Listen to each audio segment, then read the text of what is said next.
សួស្តីបងប្អូនអរគ្នាថ្ងៃនេះចង់បង្រៀនបងប្អូនអរគ្នាដើម្បីយើងចូលគ្រប់ JVP Cambodia ដែលបងប្អូនទាំងអស់ចង់ចូលទស្សនាអាចចូលមើលវីដេអូនេះដើម្បីយើងចូលលេងគ្រប់រឿងពិសេសអូខេអញ្ចឹងកុំឲ្យខាតពេលយូរយើងចូលកន្លែងពាក្យ search នេះមកបងប្អូនអរគ្នាតបមកយើងវាយពាក្យJVP Cambodia អញ្ចឹងណាបងប្អូននេះវាយពាក្យនេះបងប្អូនអរគ្នាយើងវាយចំពាក្យហ្នឹងមកបន្ទាប់មកយើងរកកន្លែង channel មួយដែលខ្ញុំដាក់ link នៅក្រោមហ្នឹងដើម្បីយើងចូលក្នុង channel ហ្នឹងដើម្បីយើងចូលមើលរបៀបដែលយើង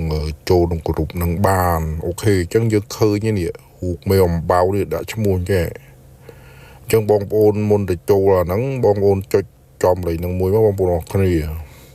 តបមកយើងចូលលេខវីដេអូនេះចុចចំវីដេអូហ្នឹងមកតបមកយើងឃើញនេះរបៀបចូលក្នុងក្រុម JVP អូខេអញ្ចឹងយើងចូលមកក្នុងវីដេអូហ្នឹងមកយើងចុចមកណាបាទយើងចុចមកអញ្ចឹងហើយបន្ទាប់មកទៀតយើងចូលកន្លែងនេះពីសួរបងប្អូនសាច់ថ្មីម្ដងទៀត comment នេះបងប្អូនគ្នាបាទនេះពាក្យ comment នឹងមកតោះយើងឃើញលេខហ្នឹងរូបហ្នឹងនេះរូប JVP យ៉ាងណាបងប្អូនគ្នាយើងចុចកន្លែងលេខហ្នឹងមកសម្រាប់បងប្អូនបាទបន្ទាប់មកយើងចុចនេះចុចចូលកន្លែងម្នាក់ឯងឥតមានភ្លាំងលេខហ្នឹងមកតែចង់មកទៀតបងប្អូនចុចកន្លែងនេះដូចខ្មៅបងប្អូនគ្នា subscribe មកចុចទីហ្នឹងមួយមកបាទអញ្ចឹងដំបូងយើងចូលមកកាន់យើងចូលក្នុងវីដេអូនេះ